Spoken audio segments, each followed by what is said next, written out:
What is up, everybody? Welcome in. It is Monday's edition of Money Shots, and we have our usual Monday Money crew, myself, KIV, and Steven Cheah down there at the bottom. We got some interesting things happening. Obviously, NBA playoffs.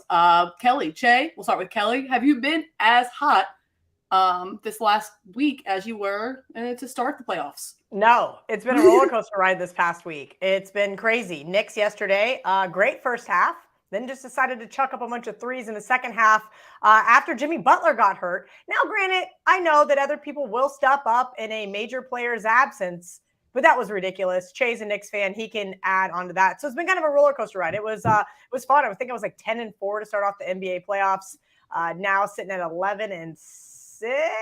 I got to double check. It's Monday. Megan, lots going on. But more importantly, why does Cheah sit down to pee? I need more context here. Well, I will say your wife probably thanks you because I'm tired of having to clean up the splatter, if you will, the fallout from both my husband and my son. So how about a good round of applause for look, I don't usually agree with the Mean Girls. I'll throw that out there. But that one kind of agree with, not going to lie. Just I'm tired of cleaning up pee. But go ahead, Kate, make your case.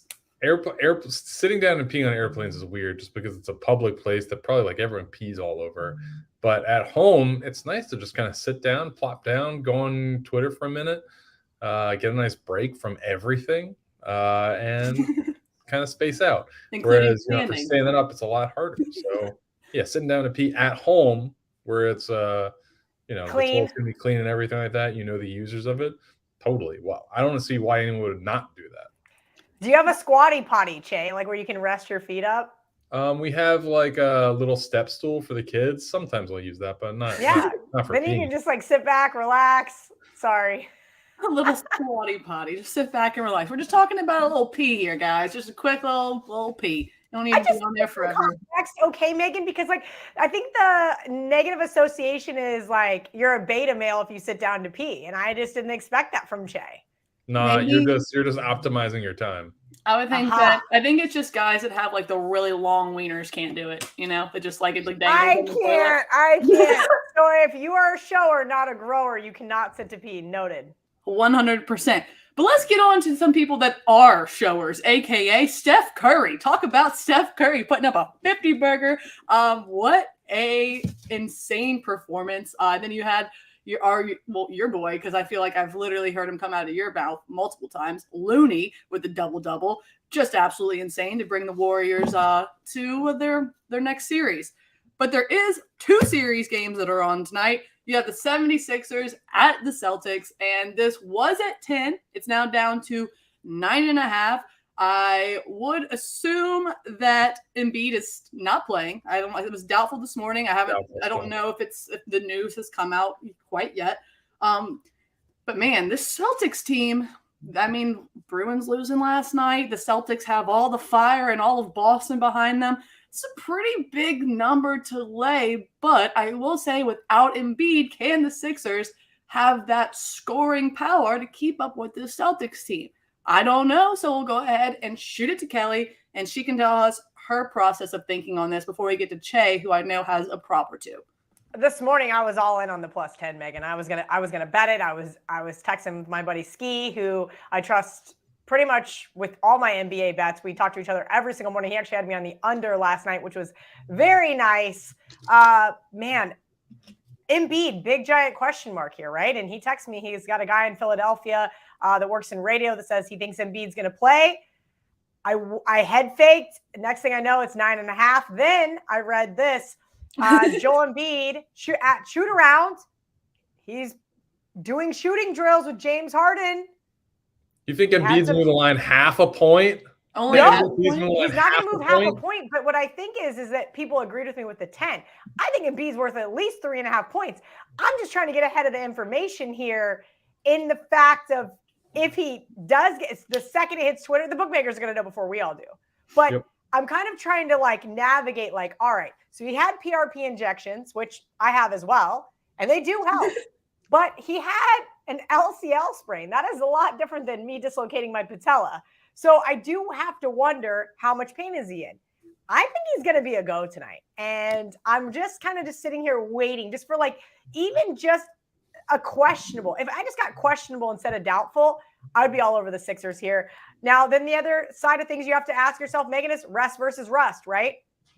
Did they have too long off because they swept the Nets? You kind of have to ask yourself these types of questions. On the second were the hand, Nets that good?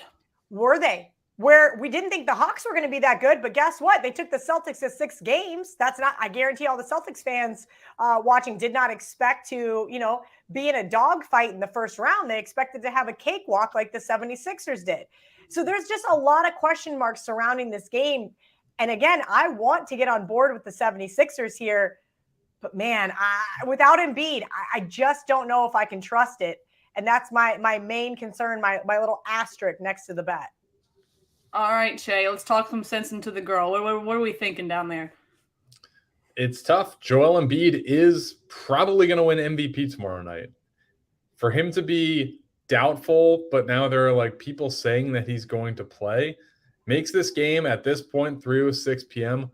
unbettable. You can't bet this game until you know if, arguably the best player in the league is playing or not. I know he's not the best player in the league, but the MVP, any bet that you do now, you have to go either one way or another. Do you think you either have to lean into the fact that he's sitting, in which case James Harden, Tyrese Maxey, Tobias Harris all become way more valuable, or you have to lean into the fact that he's playing, in which case those guys, their props are going to regress.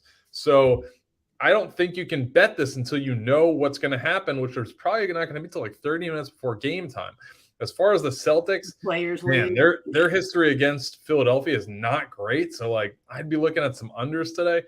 If there's one over that I might look at, it's Malcolm Brogdon over points, but I really don't even love that. I think it's like 10.5, maybe it's 12.5, forget. But that was like pretty consistent for last series. But even last series, you started off with, I think, 4 or 6 points. So game one's not my favorite to bet. I would stay away from this until we know a little bit more. If Embiid is out, I would look at Harden assists, Harden double-doubles, even money right now. I would assume it stays right around that. Tobias Harris over threes potentially. Over 1.5 I might like with Embiid out. The Celtics really swallow up smaller guards, which Tyrese Maxey is one. So I'd be a little bit cautious of him going against Marcus Smart and Derek White, 2 of the best defensive guards in the league. 2 more notes real quick, Megan. Remember we talked about this the other day on the show and everybody said, hey, Cal, what do you like to use for NBA statistics? I said I like StatMuse. Philly, 11-5 during the regular season without Embiid. Really interesting there, averaging 118.4 points per game. That really surprises me because maybe I still will jump on board there. We'll see. I bet Che's right. Che's right. This is my content brain saying I want to have a play, but my logical brain should say, you know what, Kelly, there are other things to bet. Like just fading Frank, the mush, and taking the Rangers -103 at the Barstool Sportsbook. And I did do that, by the way. That was not just a mean tweet. That was a real tweet. That was a real bet. What are we going to add, Che? StatMuse is a great tool. They just came out with StatMuse Plus, $20 a month. Come on. I'll pay $20 a month. Hell, I pay $8 a month for Twitter. I pay for KimPom. I pay $500 a year for KimPom Plus. I pay for the Don Best screen. Are you kidding me?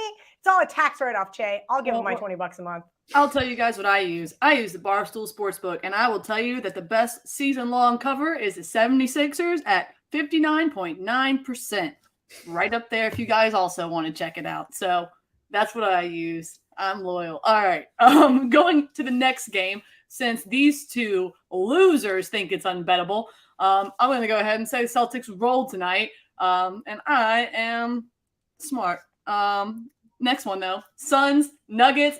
I have a weird feeling in my stomach. Sometimes I get this during college basketball where it's like I just feel like these teams have something a little special about them. And I kind of feel that way about the Nuggets. I don't know why. Maybe it's because I made that bet with Ev, or we made the bet with Ev with him having to shave the beard. And maybe now I'm just kind of like rooting for anarchy. Big fan of rooting for anarchy. Anarchy is great. But what do you guys think about this game? Because the Nuggets are up 1-0 on the series on the Suns team. I mean, we all know that what was it last year, the year before, the Suns and 4 guy. Playboy Marty's a big Suns guy. We got Suns fans everywhere. But what about the Nuggets? What happened? What's happening with this Nuggets team? Kelly, you have your hand up. I said that I like this Nuggets team. Now, are they going to win the West? Maybe. Listen, the Nuggets, more than anything, have just been great at home. The other night, it was totally the square side. The whole world was on them. And I said, I'm taking Nuggets in game 1. How can you not?